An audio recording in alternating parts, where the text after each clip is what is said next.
Well, hello guys. Welcome to Deep South Life 101. I'm Joe and my wife. I'm Linda. Linda. And we've got a lot of projects today. I took off today. I'm working about 3.5 days a week now. I have an insurance agency and slowing down a little bit. But it's been raining a good bit. So I told my wife, I said, I want to mow the field today. But it rained a good bit last night. So we went fishing a little earlier, as you'll see in a few minutes. Quick little shout out about our fishing hole over there. And today I decided I would mill a little lumber. As you can see right here, I'm starting to mill some flooring lumber. We've got a big project coming up from my daughter's house. We've got to change actually some seals, floor joists, and some flooring where she had a slow leak. Well, you already caught them, so it really don't matter. All right, that's a good one.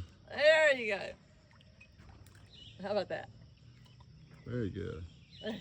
He is heavy. That's pretty fish. What, about 2.5 pounds, 3 I pounds? don't know. I have to get my scale. You don't have to get your scale. He's pretty though. I don't get my scale. I always feel heavier to me. Nice He's got a fish. big old mouth. Yeah, it is. I might have to get my pliers anyway. There we go. Got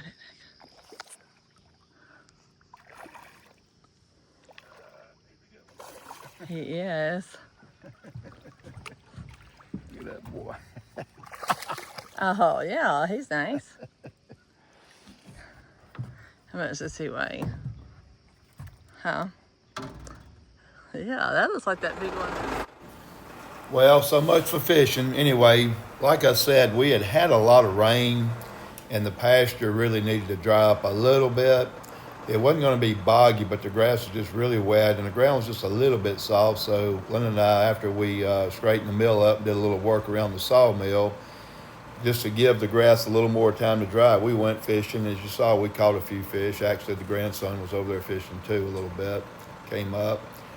But anyway, I'm going to show you something, guys, about this Woods mower. I found out one thing. When you use equipment the way it's designed, like it comes with a jack and it comes with all the right things you need. Well, growing up, I don't know why, we lived on a farm, but our farm employees would throw jacks away. You always had to find a jack and dangerously lift something up. I do not know why they didn't put the jacks back on the equipment or store it in the right place. So I've discovered if you will park your equipment on flat ground, or this is under a little shed I have, I keep my jack right there by it. I don't put it back on the mower because I always wash my mower, blow it off, and put it back in the exact same spot. But on this video, from the time I stepped on the ground to the time I finished hooking up that mower, took 59 seconds. 59 seconds, I didn't even break a sweat. I can remember growing up having fits trying to find a jack or make a jack fit without slipping metal on metal. And this really works great. But anyway, I also have I kind of have a pry bar I keep right there on the ground by the mower. So if for some reason I'm a half an inch off or something, I can take that metal bar and slide down in the hole, wiggle it around and get it perfectly in place. So guys, yeah, it took me a little longer to back up and all that, but actually hooking it up was 59 seconds. So it just makes it easier. Work smarter, not harder. So now I believe the ground is going to be dry enough for me to ease on out there and start doing a little bush hogging today. I'm going to clip the little pasture, not all of it, but the visible part of it, most of it from our house.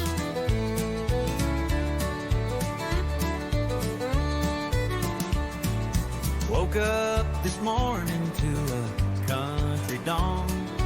Roosters crowing loud, stretching out a yawn. Sun's painting gold on the field so wide. Cows are grazing easy, feeling that countryside. Young'uns running wild, kicking up the clay. Laughing about this life, it's the country way. That's it, we live it, boots hit the floor. Poured a cup of coffee, strong as the barn door. Wife's in the kitchen, bacon's popping hot. Eggs on the griddle, giving all it's got. My tummy's rumbling, can't wait to dig in. This simple kind of living puts a country grin. Country living, where the heart runs free. Just the simple things for you and me. Roosters calling out to a brand new day. Living life with good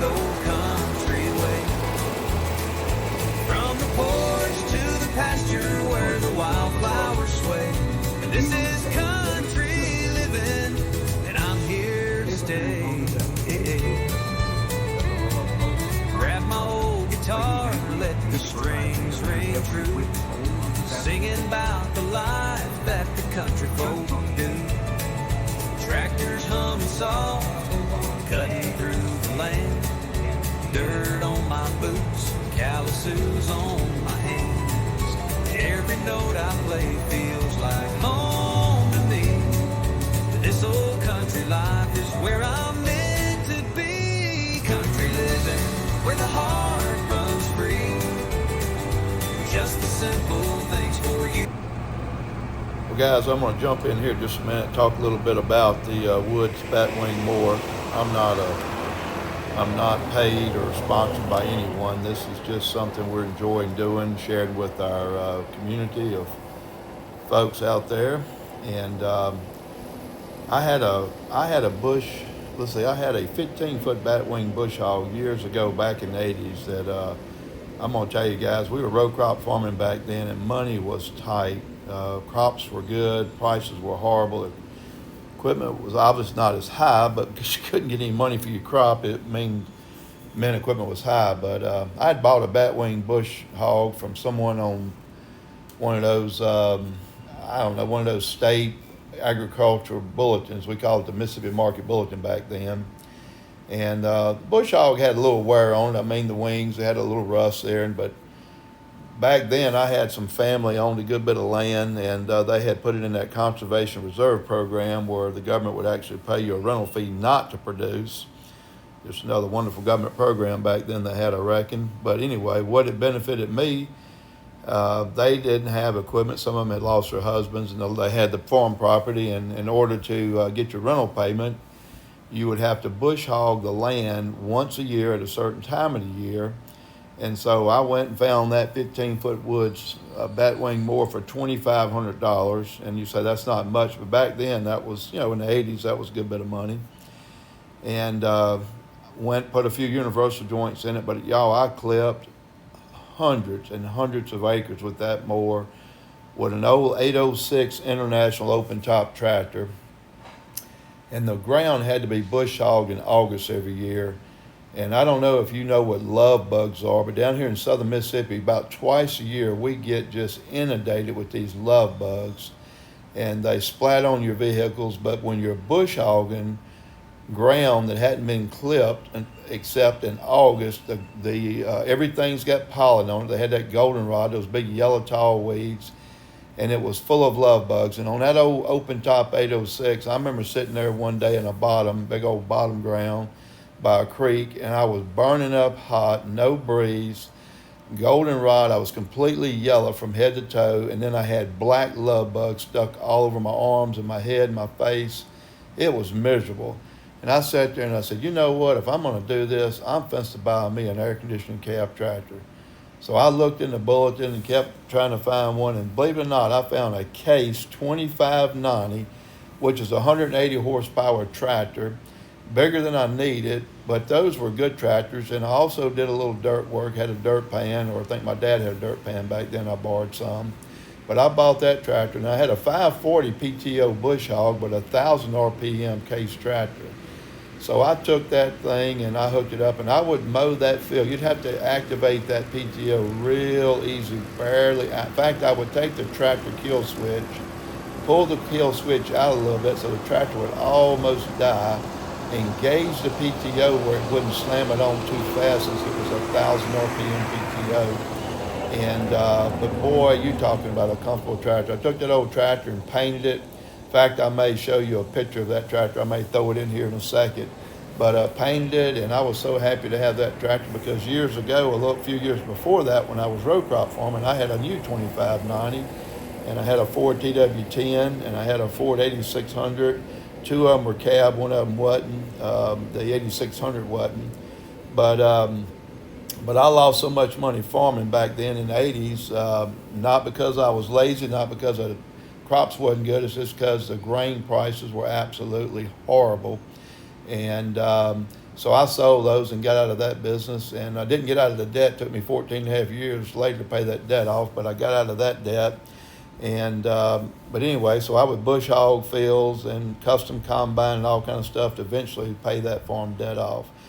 But guys, I want to say a minute that the Woods bush hogs are good. I ran that old $2,500 mower for years. Finally, I actually wore the wings out, the hinges, so I went to the machine shop and had them cut me some little pieces of 1-inch steel, and I got a rod, and I welded a set of hinges back on both sides and painted that Woods bush hog. Used it a few more years and then sold it for $2,500, so that didn't do too bad.